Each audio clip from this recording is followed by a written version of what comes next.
Good evening, everyone. It is 9 p.m. Eastern here. This is November 17th, 2012. This is JMC Live. I am your host, Jeremy Caverly. Quickly, we have to cover the Israel-Hamas conflict. I'm just going to briefly touch on that because we have the whole One Night Without a Home event that I want to cover with you guys this evening and share with you exactly what happened. I have my fellow journalist for the Christian Post, Alex Marashko. He is currently covering all the IDF spokesman posts that have gone back and forth between Hamas and IDF, and it's getting quite heated at this point.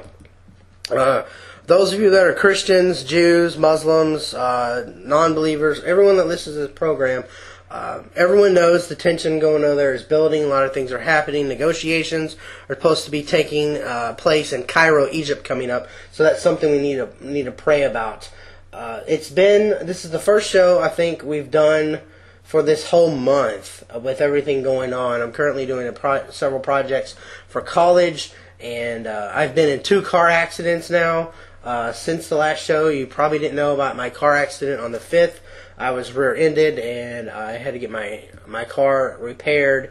That's still being taken care of. The car's back now, and I'm still quite sore. I have some kind of lump on my neck. I'm going to get checked out here coming Monday, and then just go from there. So a lot of news has been happening. I've been trying to keep up to date on all the news that are affecting Christians across the globe, and we're honestly going to start with a story right here in Ohio. Before we even get to the One Night Without a Home event, I wanted to share with you what's happening. The Sewing Quilts of Love, a United Methodist Church in Kettering, Ohio. The church has raised $117,000 and to help buy a new plane for an aviation ministry in the Republic of Congo. And they're also sewing quilts to do this. Now, for those of you that are familiar with the Smitten Mitten project that my wife has been working on, in between all of her Crohn's disease, in between everything that's happening with us, we have a great big bag that we're going to send out here shortly this week, starting either tomorrow or the next day, and it's going to an undisclosed domestic violence shelter in another county for this year. What we hoped for, if Miranda wasn't sick as she is, we were hoping that she would get 3 to 5 bags, so she started earlier, but that didn't happen. As you know, she's been in and out of the hospital, in and out of doctor's appointments, and bedridden majority of the time, or just very exhausted and in pain. So you can keep her in prayer. She has another appointment in a couple of months. Medication has been changed again. Miranda's going to make an update video when she's a little better. They've taken her off her prednisone, so in the process of doing that, she's got to get mentally clear and getting all straightened up and be able to function somewhat normal compared to where she was when she was on that. Her face is all puffy and she's embarrassed, so on and so forth. But yeah, that you should see.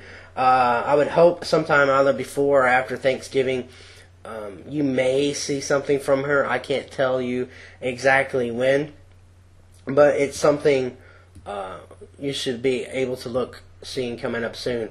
Now I want to travel all the way across the globe to South Africa. For those of you that know, I've been to South Africa myself, and I was reading this story about a man named Roger Hesh, who actually says that cancer was one of God's greatest gifts upon his life. That through all the sicknesses and the stage 4 bone marrow, and him with his wife, he was preaching on the Great Commission in 86, and he said, while I was preaching, God said, you can't encourage other people to do what you're not willing to do yourself. Let me say that again. You cannot encourage other people to do what you are not willing to do yourself. And he started thinking about on this, and he helped work with the International Mission Board and working with other people.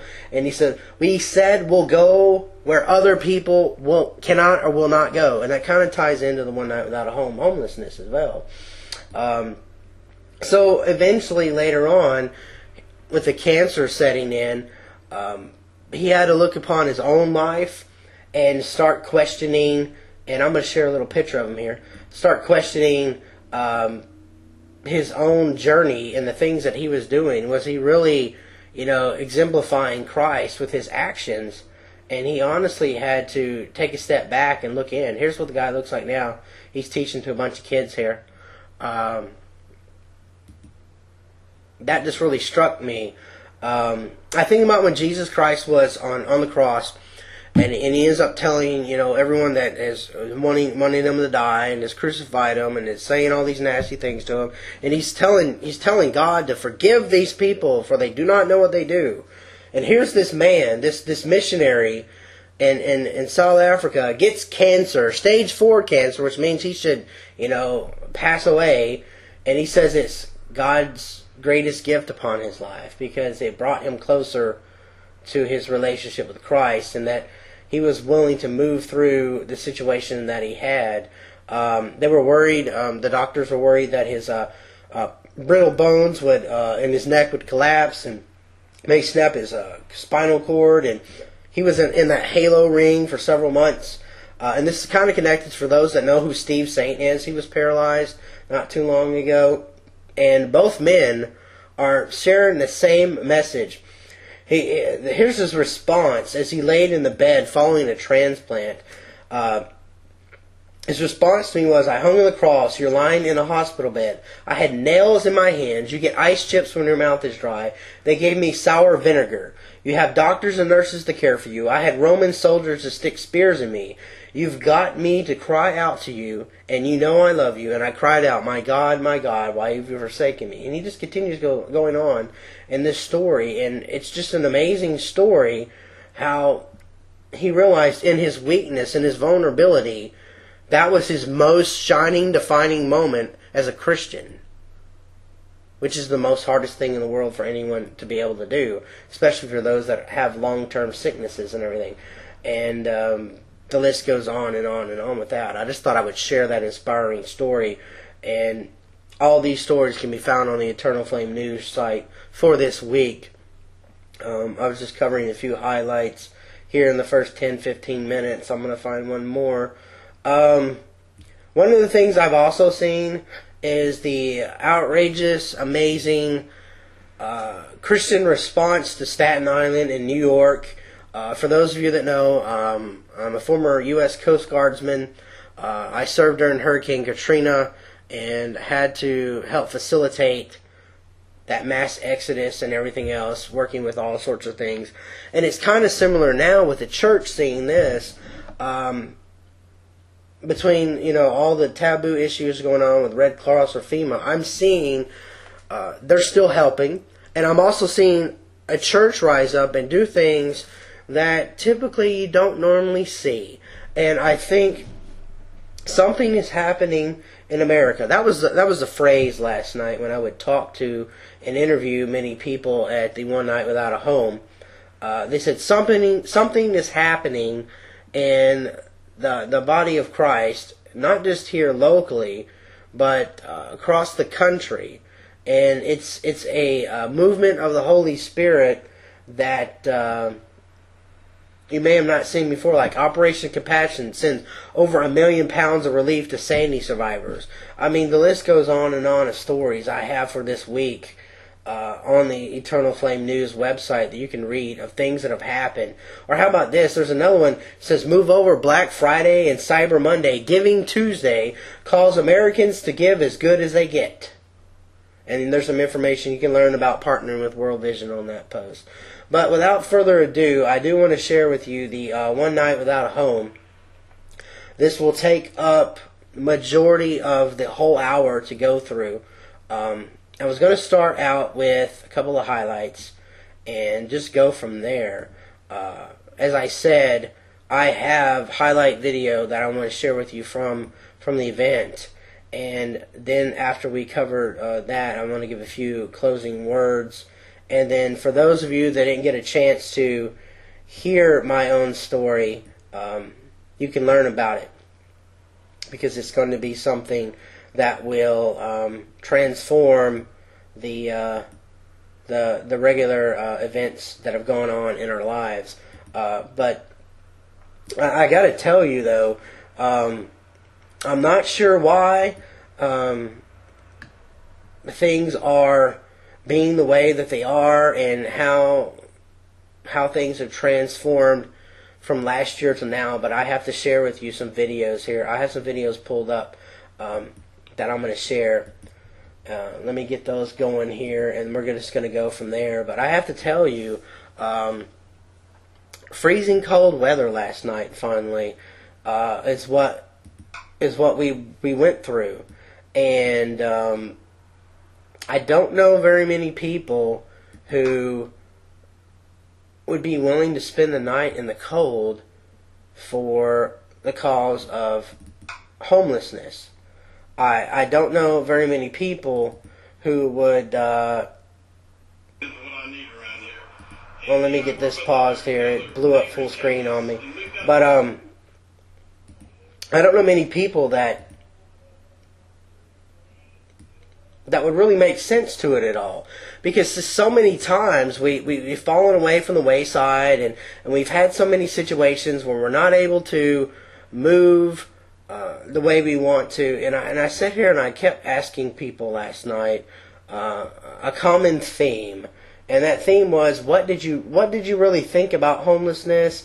What did you think was the main solution to homelessness? And a lot of people told me it must be the weather tonight. I'm not really sure why the internet is not working with us this evening. I really don't know how come that's not properly working. Everything should be fine, good to go.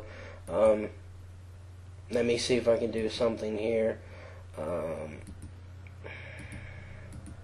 Not really sure, but everything should be updated. I'm not really sure what's happening with the internet. It looks like something's trying to yeah. I don't know why it's not wanting to work with us, but hopefully, this will all go according to plan. I have all this pre-recorded and everything, and it'll be uploaded on YouTube. I have all the clips saved from yesterday. I'm not sure what's happening. I'm watching the internet feed going up and down. It's almost like I'm getting a denial of service attack as I'm doing the program. I'm watching it. Actually, there it goes. It's starting to come back down for us. But here's one of the clips, opening clips. I'm going to share with you. This is going to be Greg Lewis, and hopefully I can get this to work for you guys. And I can see what I can do to get it to work. I'm not really sure why the internet's not wanting to properly work with me here. Like I said, everything should be good to go. Nothing should be holding it back. I'm looking at all the connection speeds. Everything should be fine. So without further ado, as soon as I can get this to work, like I said, I know it's going in and out.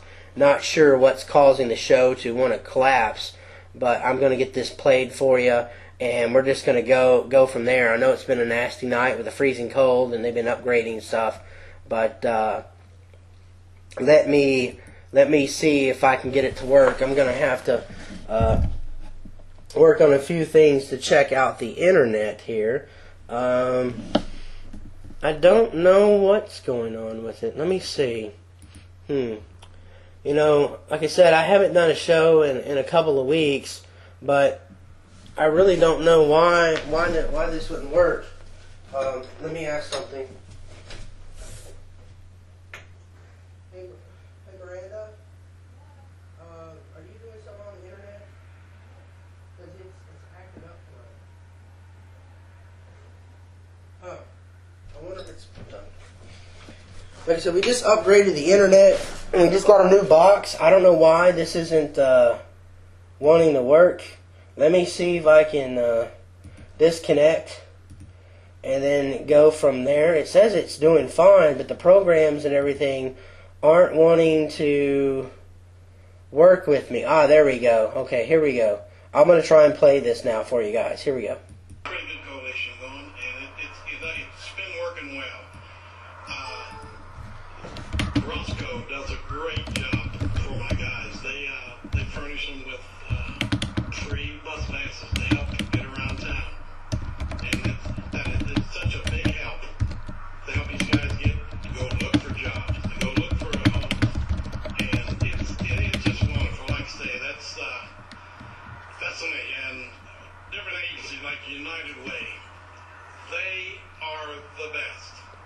without United Way, we couldn't keep the doors open. And community action picks up. We get some other grants. Community action takes up a lot of slack. But United Way, they're just wonderful. Like I said, without their help and contributions and the whole works, there's no way we can keep the doors open. But we need more than United Way. There's other agencies around town that can dive in and just give a little bit. That's all I ask. It's just give a little here and a little there. That would be great. It would be really great. So it's really wonderful that the job that I picked up. I never thought it would turn out like this. Like as I said earlier, I never thought that I would get so involved the way I have. But I love doing it. A lot of people keep telling me, it's going to come back to you, Greg. It's going to come back your way. And it already has. It already has. When I see guys that do as well as they do go out and get jobs, finally get their own place and move on out. That's all I have. This is all I need to see. And that really makes my day. So again, I want to thank everybody that's here for coming out and spread the word. Like I say, we do have a big problem in this county, and we need all the help we can get. Thank you. All right, that was Greg Lewis. Actually, it works for the men's shelter, and I spent a good while talking to Greg about the whole homeless situation, everything that's going on in our area, and what do we need to do? How can we change this? What is the solution to all of these problems that are going on in our area? Because I'm completely worried, and that if things don't change, it's not going to get any better, and that's what I'm worried about. The next speaker you're going to hear from is from the domestic violence shelter, and you're going to hear a phrase that I'll have to come back after the clip and share with you, because she says something that, what is it going to take? That's the question she asked.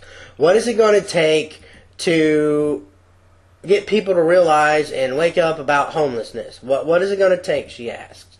She asks, what can we do? So this is going to be the next clip from that. Here we go. I got to get this stuff taken care of. I don't know why it blows up full screen on me. But anyway, she asked, what does it take? And I have to ask you today, what does it take for you to want to make a difference? With my own homeless story, with my own situations that have happened, I have to ask you, what does it take? How do you move beyond the circumstances that you're in and get what you truly need in life? Like I said, when this clip finishes, I'm going to come back and I'm going to get a little more in depth on this whole story of what does it take. Homelessness, hunger, and domestic violence. What will it take to bring attention to our needs? A homeless person freezing to death? Or another tragedy from domestic violence? Let us come together as a community and support our local agencies that are fighting the atrocities. Thank you and God bless. She's got a point here. What does it take? And I have to share with you, I know there was a homeless man here locally, yes, locally, that died while homeless. Right here in town, not somewhere else.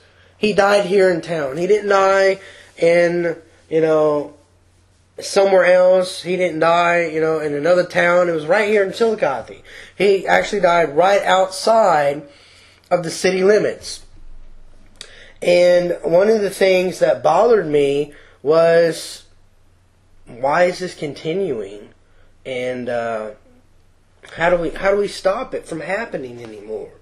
Because I just didn't understand why we would live in a city, in a state, where we continually, again and again, have to deal with poverty and poor and sickness and so on and so forth, and you can't change the dynamic of what's happening. And I can't get why,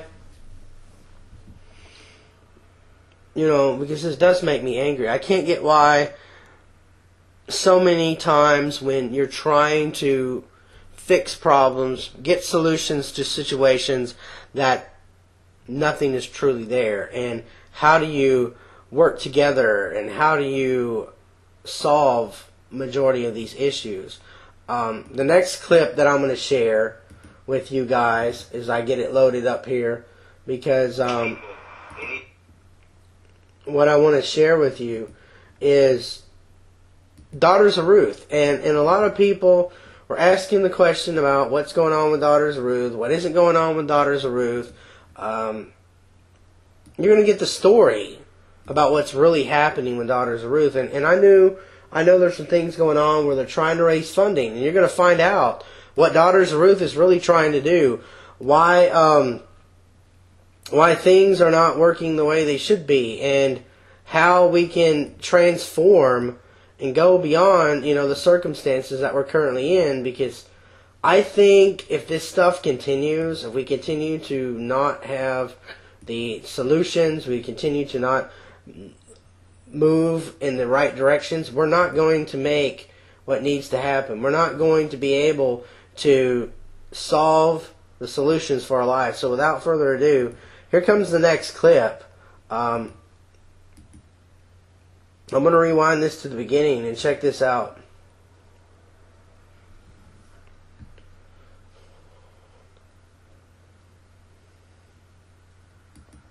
People, they need your time.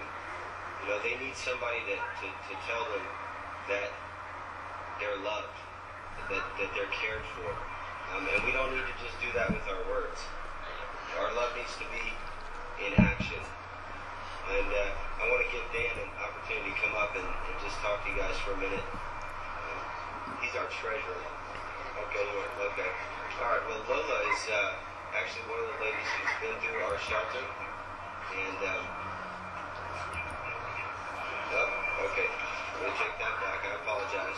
Dan, I guess you're Dan is, again, he's our treasurer, and I just want to give him a minute to talk to you guys. Well, thanks all of you for coming out tonight. As the treasurer for Daughters of Ruth, I just want to summarize what our current needs are. Unfortunately, at the end of September, we had to close our doors and not accept any new clients into the shelter. The money wasn't there, quite frankly. We've got until the first of the year. We're on a major initiative right now to get folks from our community, businesses, churches, to pledge a monthly amount to support our organization beginning in 2013. For us to operate effectively and efficiently, we need to have $5,000 a month coming in to the organization. That's going to allow us to employ a shelter director and employ a live-in aide at the shelter. The money that we have coming, we're a 501c3 nonprofit organization. Any money that comes into our organization is 100% tax deductible. We stand right now at about $1,400 a month that's pledged. I spoke with a friend of mine who runs a pretty large nonprofit organization in Florida last night, and I'm very excited that they may donate a very large amount to help the organization, but we need contributors. If 500 people in the community giving $10 a month, we're there. $5,000 is a lot of money, but it's really not a lot of money when you think about the size of our community and the size of this county. So all I ask is, if you're interested in helping Daughters of Ruth, come and see me. I said on the radio interview the other day, blow my phone up. I don't care. It's 740-412-7866. You can text me, call me. I got a phone call today in the middle of Dunham's of someone that heard the radio interview and wanted to donate $20 a month. We need money. I don't like asking for it, but we have to. I need money. No, well, I do need money. The organization. Take that off. You don't want to quote that. The organization needs money. We need that kind of commitment each month coming in for 2013 in order for us to reopen our doors January 1 and for us to begin taking in those women and children that desperately need housing. I like to say it like this: from hopelessness and homelessness to housing and hope. And that's what we're about. And I plead with you to have a passion for the women and the children of our community that are homeless and to give to Daughters of Ruth. Again, my number is 740-412-7866. Call me anytime. Thank you. For those that remember, I've interviewed Daughters of Ruth twice. And I'm really close with their organization, what they're trying to accomplish, what they're trying to get done. And I have to admit that if funding's not there, if people aren't taken care of what needs to be done, it's not going to happen. These things don't happen overnight. I realize that you're not able to move and transition in these ways on your own. It's just not logically possible. You'll never be able to get all of that happening and moving in the right direction. Now, the next speaker that I'm going to share is a new change in administration. And who this is going to be Love Inc. And I know you may or may not be able to see me right now, depending on what's going on with the Procaster here. I know it keeps freezing on me, but it shows that I got myself live. Some people can see me, some can't. Not sure what's going on. But this is going to be Love Inc.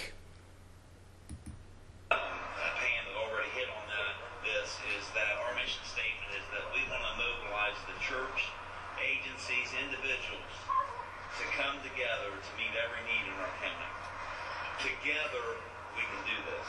Alone, we can't. And so that is our mission statement. We do many things.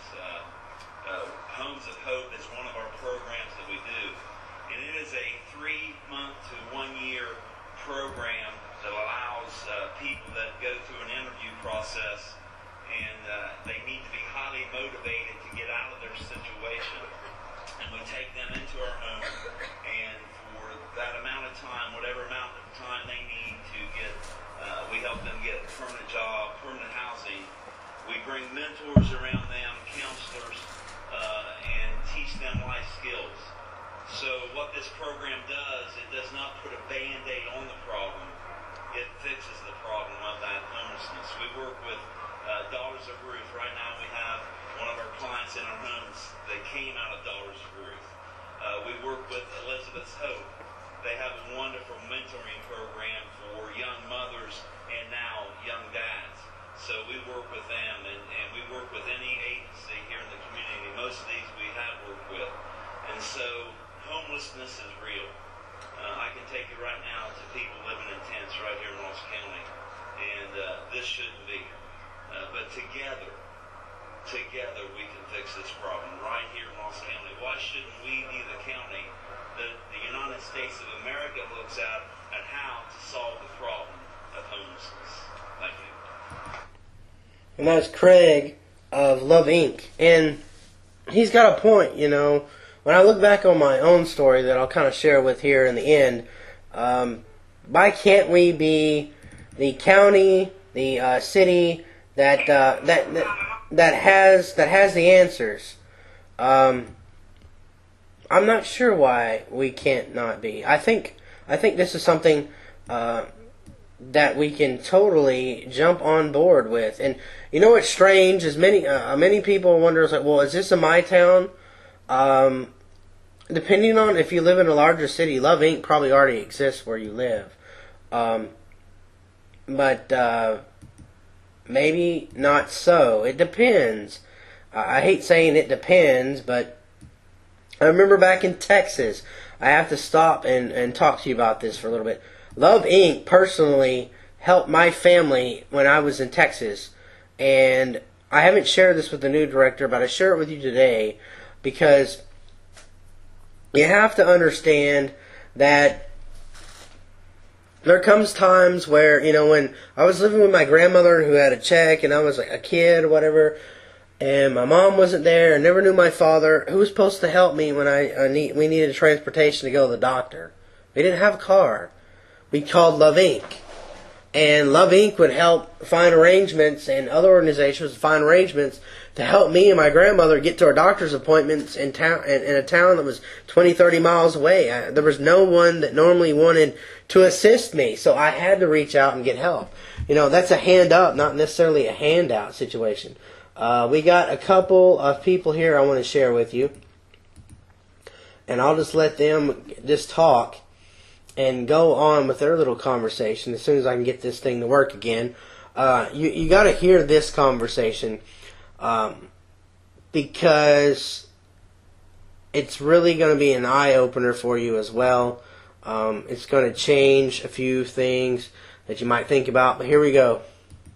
I'm also with the Roscoe Transportation Program, and with Roscoe we provide bus passes for anyone that's at a shelter to help them get around to agencies, to get assistance, to get job searching done, all those fun things.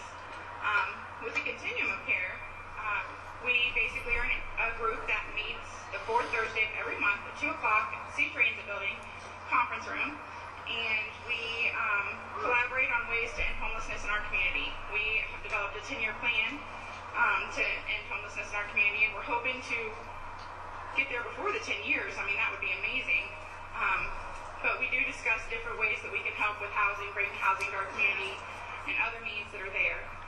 One of the big things that we do every year is a point in time count. It happens in January. It's usually the fourth Tuesday of January, where we begin counting at about, is it me? Does it make me sound like I'm singing? Is that me? How am I getting myself doing this? It's because I'm getting ready to sing to you guys, apparently. So, on the fourth Tuesday of January, every year, we do a point in time count. It begins at midnight and it goes all the way to 11:59 the next day.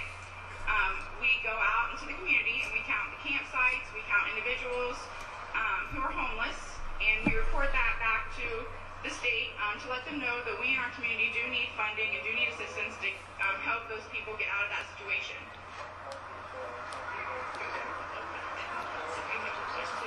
My name is Tammy Henninger, and I work with Ross County Community Action. I am the homeless prevention coordinator there. At Community Action, we have a housing stability program, which helps people that are in shelters to obtain housing of their own. We can help with first month's rent and deposit, and do some case management and make sure that they are able to sustain their housing on their own. We have a new program starting in January. And also with the Continuum of Care, there is, Ross County is now part of Region 16, which includes Fayette County, Highland County, Clinton County, Ross, and Pickaway. And with Region 16, we are trying to come up with a coordinated intake plan that no matter what shelter in those 5 counties a person could go to, but they're going to get the same treatment and the same process, which would hopefully help in making sure the accurate numbers of homeless people. And we're going to be able to have better records and better data when we go to apply for grants and things. I think that by doing it that way, we're going to, in those 5 counties, every county will have the same assistance, the same grants, and I think that's going to better serve our communities. That's a part I wanted to touch with, and I'm sorry about this pop-up happen. I expected it to happen sometime during the show. It happens normally, and I can catch it. But Continuum of Care is something I've been involved with, and like she said, it's a group of different agencies, organizations, people that they want to solve, as she said, solve the issue of homelessness. And it's not just necessarily a handout. As many people know, I'm more conservative and on that direction in the political spectrum and everything. But even still, I've been able to find different ways to meet in the middle, as they say, to be able to solve these different problems. Because if we just don't do anything at all, it's not just a guilt trip. People deserve to have basic needs. And I get where people abuse themselves and end up in, dire straits and make bad decisions and become homeless because of their bad decisions. I'm not talking about those. I'm talking about those kind of similar to my situation, similar to others, where people are actually getting a chance to really make a difference. And it's not something that you're limited to by just one viewpoint. And what's so strange about all this is how, and I know everybody knows where I stand, spiritually. Everybody knows where I stand, politically, and so on and so forth. But even still, people are asking me for ideas. People are asking me, well, what would you do in this situation? And how would you solve this? And what do you think real needs are? Because, right now I'm one of the few people who can say, oh yes, I've been homeless. Here's what I think makes sense. Here's what doesn't make sense. And here's what we really, truly, truly, truly need to do. Here's what we should never do. And we're moving beyond a stigma of typical walls.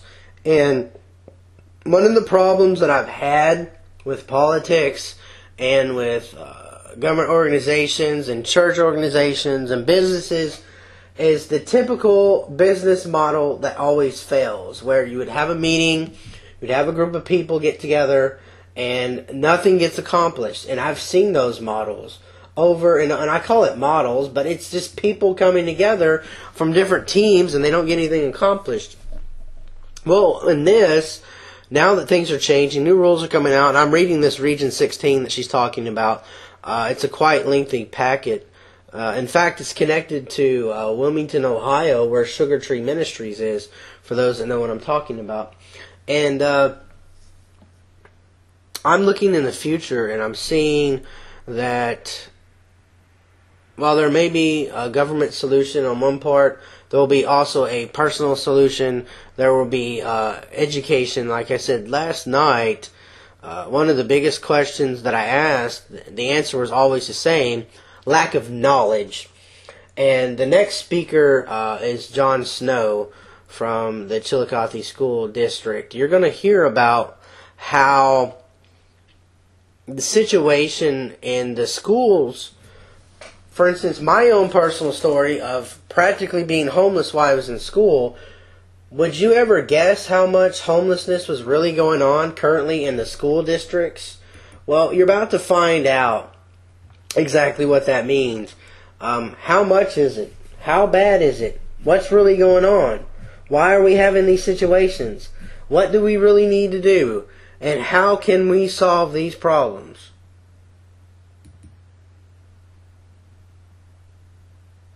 What we're just going to have to do. I feel like I'm preaching to the choir here. I know everybody here is interested in what we're talking about. I'm going to start out with, I think at the high school now, my friend Sharon Burhall, she'll attest to this. Every class has to start with an icebreaker or a bell ringer.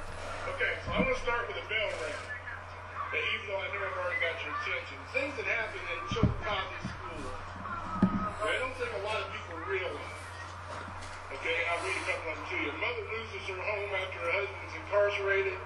She loses everything in the eviction, including her children's clothing. Fifth grader lives with 9 other people in a 2-bedroom apartment, often misses school. Students have been told their entire life that upon turning 18 they will be on their own. A family with children lived in an abandoned garage until one of the children asked the teacher if they had an extra bed at home. We have great-grandmothers 70 and over raising several elementary children. Children left behind when parents leave town. One was left with an adult that the parents didn't even know. And this goes on and on and on. I think you get the point.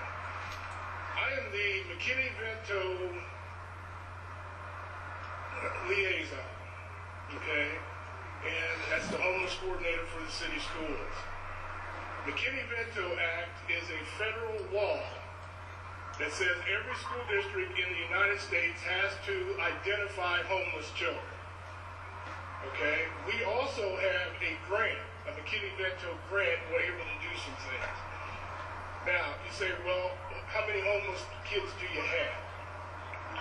The number's going to seem a little inflated to you until I explain to you what McKinney-Vento claims are homeless. All right, our number is about 10% of our population, about 280. 90% of those are what we call doubled up.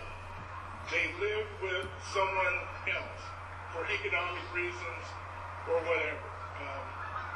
We have no way of knowing how many of those children that live with someone else are in the custody of the people they live with, if you understand what I'm saying.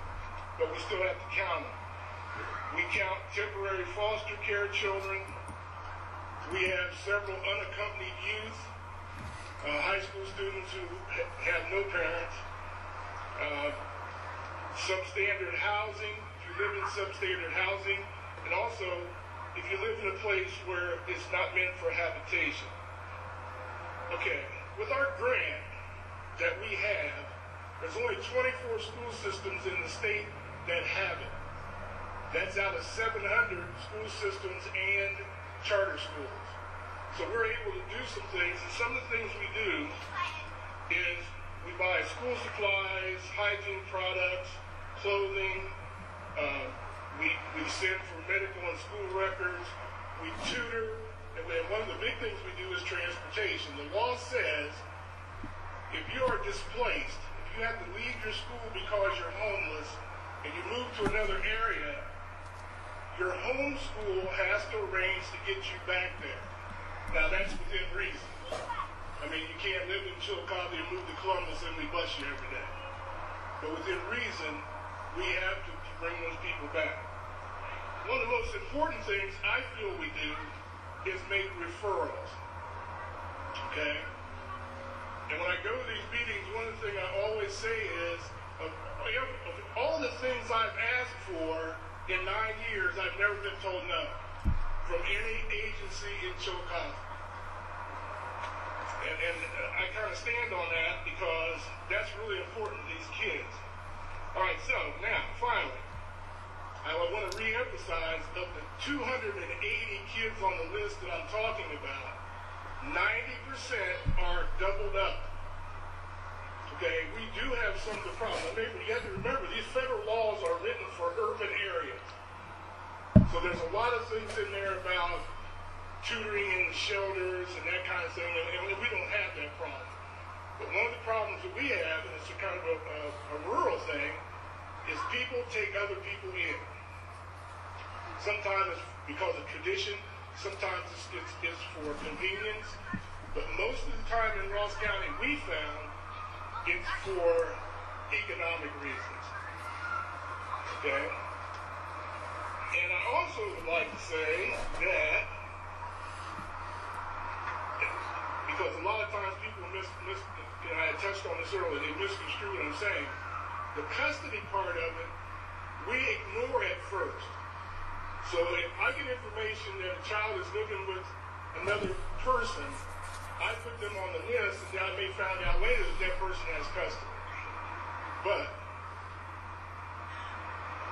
in ending, I'd like to say that I kind of reiterate what everybody else has said, that we do have a problem, and in 9 years I can say the problem is getting better. Thank you. He's got a point. 9 years it has got better. I mean, it really depends on where you live. And I remember when I was in school how so many times, so many situations, I could count on my hands how many kids I knew that were homeless, how many people were having these problems. I'm like, good grief, it just drove me crazy because I knew that these kids were having problems. I knew that people were struggling to make ends meet. And I was like, what in the world? I mean, especially when it's a kid, because as you said, in my situation, I fought to try and get into college. And one of the things that kept me from really focusing on getting into college is I was trying to worry about where to live. And I ended up, after graduating, getting a job, thinking that was going to solve my situation, when, well, it didn't solve my situation, because my mother and stepfather took my money and didn't spend it on food and utilities. No, they bought beer and cigarettes and drugs. So I started trying to save some. Well, they always needed more. And then they wanted all my check and threatened to kick me out. I lived in a small town. There wasn't anything I could do. So I was trying to get into college, and then that whole truck thing, you'll find out later on, experience. So here's the last speaker of the evening that I'm going to share. I skipped over a couple for time purposes, but here we go. John took on this as a project last year. Like he said, it was with a great deal of uncertainty, but went forth with a great deal of enthusiasm and really did two things. There are two things that really have come out of the last 2 years of effort. One is, again, confirming that we do have a serious and wide-range homelessness problem in Ross County. But the other thing is that there is an enormous resource of people who have passion, who are trying to make things better. And if we keep on working together, and the evidence that folks are here, some of whom will spend the night experiencing what it means to go to sleep without a roof over your head. And by the way, I did that last year, and it was windy and it was cold, and it's going to be an experience for those of you who go through it for the first time tonight. But even that experience, when you wake up in the morning, most of us will still have some place to go home to. And that should make us even more grateful that we have a place to go through, but at the same time more committed to do everything we can to help those who aren't as fortunate right now as we are to have a place to call their own. And the other person I want to talk a little bit about Greg, because there's been a lot to talk about Greg. Greg, well, let me say it this way. A lot of folks at every organization, including Community Action, have a job, and some people have a passion, and some people have a purpose. And soon after Greg went to the shelter, it became very, very, very obvious that became a part of his life, thing that he was committed to and wants to do his best every day to help folks in that shelter. And it's so good to have folks like Greg and like Tammy, who we have other homeless prevention programs that Tammy administered. And so if we had 85 employees in Community Action like these three, it would be a great place. Let me say it again. After this, I think we're going to have food in a few minutes. Is that right? We're going to have food in a few minutes, I think, up here in the shelter area. They're going to start the fire here before long in barrels around. And we really do hope that many of you, all of you, if you can, have brought something to sleep on, and that you'll spend the rest of the night here in the park, experiencing what it means to go to bed without a roof over your head. Let me mention one more thing. Tammy Hettinger, another program that we started really recently, and it represents another passion, is that Tammy has started a program called Solace in Ross County, focused on families who have lost a loved one related to some kind of drug-related reason, and families who have lost a son or a daughter or a husband or a wife or a child related to drug-related reasons. There'll be all kinds of programs through Solace, which is on Water Street, 203 Water Street. There's a building down there that you can provide counseling. That idea came from Tammy's gut. That was not an assignment from Community Action, but her seeing and feeling the need for having that kind of program in our county. And so the people who are here, I'm convinced, are here because you have passion and concern. And if we continue to work together and work hard together, the problem of homelessness becomes less and less, because those of us who are committed to make a difference are working together to make as great a difference as we possibly can. So again, I want to thank you for coming, and I think once the food gets here and all of that, you're on your own. About sunrise in the morning, there'll be breakfast, and I think John has some closing comments. But you'll find it to be really a good experience to stay here for the rest of the night, so I invite you to do that. Thank you again for coming in. Thank you again, John, for all of your hard work to make this happen. Now, I have to stop for a second and talk about the Solace that he mentioned. I have been to Solace down there in Portsmouth, and it is an amazing organization. A lot of stuff happened. I brought the packet to the continuing care meeting and said, hey, we need to try and get this here. We need to try and make certain things happen for our community and move forward. The last bit, we have like 10 minutes left for the show. What I thought about doing is show you a few pictures from the event, if everything goes well, and I'll just talk to you about my homeless experience a little bit. As I've said throughout the show, I have actually shared little pieces of it, having the abusive stepfather, having a home where situations were placing me in issues in my life where I just couldn't on my own get the needs that I needed on my own, because it just put me in a situation where I couldn't necessarily function on my own. And honestly, if it wasn't for someone coming into my life, I really, really, truly don't know what could have I done. I mean, what could have I done differently? What could have I done to survive the different situations that I was placed in? I needed someone to help me. I mean, I was 18, 19 years of age. Too many things were happening in my life, and by going to a shelter, I actually went to a shelter. I mean, good grief. I didn't know what I was doing when I went there, and one of the things I didn't talk about in the highlights is someone from Shawnee State was actually there doing research just like I was doing for a psychology class, and she interviewed me and several others about our lives and about why, homelessness is the way it is, and how do we survive? How do we move forward? What do we do?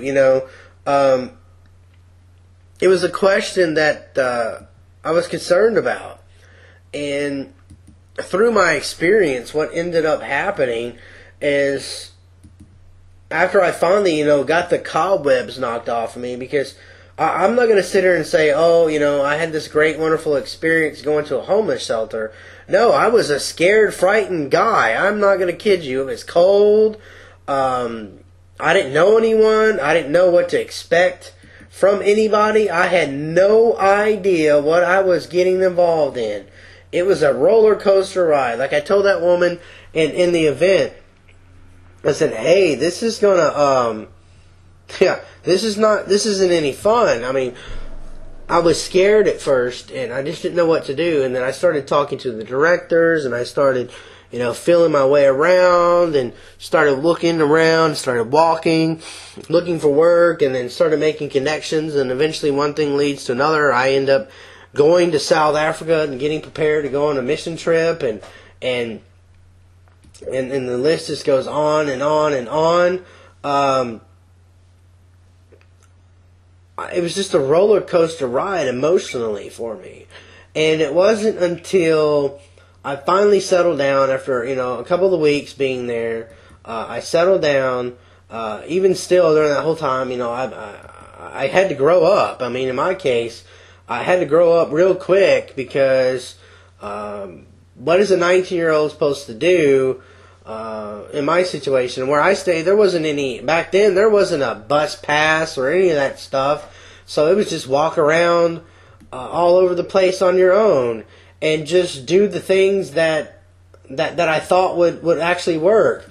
And I'm not going to sit here and tell you everything was perfect, because I don't know anyone who's ever had a perfect homeless experience. And this is the part of my story that I don't always share, because it wasn't something's ever been asked until last night. if someone finally asked me, how did you feel? What did you think? And going through all these different emotions, I finally got to this point where, I was able to, pull myself up. I had to learn a language because there were different walks of life at the shelter. There were different kinds of people that lived in these locations. And,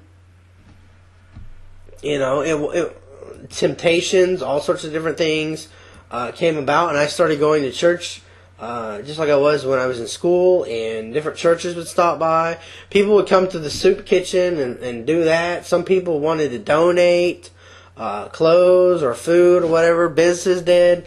And then eventually, I met this guy who told me about Teen Mania and the Choir of the Fire and Global Expeditions, the Honor Academy. And at first I was like, I don't know if I can do that. But then I remembered I had that book, The 10 Challenges of a World Changer. I didn't bring it upstairs. In fact, I'm probably going to make a separate video about it. And because I still have it.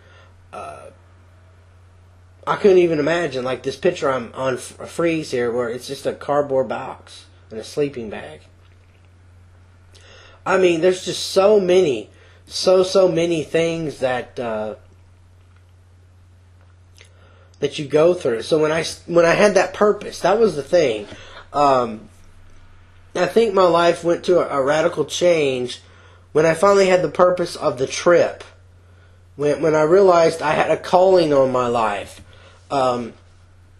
That's when everything changed for me, and I was honestly able to go beyond the different circumstances and things that were happening to me. And I think that as time goes on, I realized that as I started raising funds, it actually happened to raising funds for the Africa trip. I went to meet my dentist I had, and I presented it along with my friend, the radio DJ guy that I knew, and he said, I talked to him for a while, then he talked to him, we did it together, and then he said he wanted to talk to the DJ again alone. And by the time he came back out, he said, you just raised $1,000. Like, that's just crazy.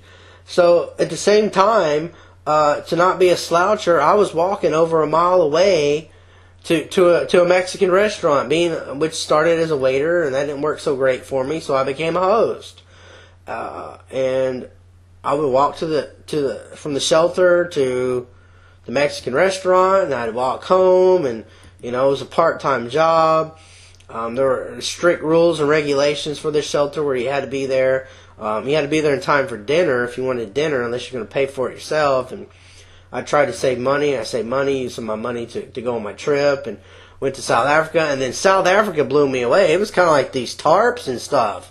I was like, good grief. I thought my homeless experience in a shelter in a nice room with a locker was horrible. Oh, no. Some of the people were actually living in these boxes. Some were in tin roofs and this mud manure mix.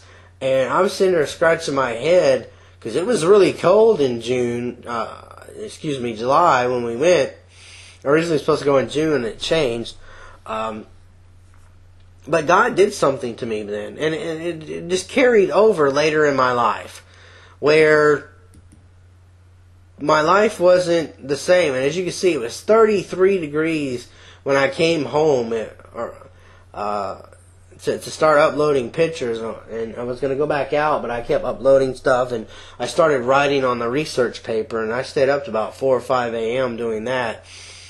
But when I left, there was frost on the ground. But yeah, back to the story.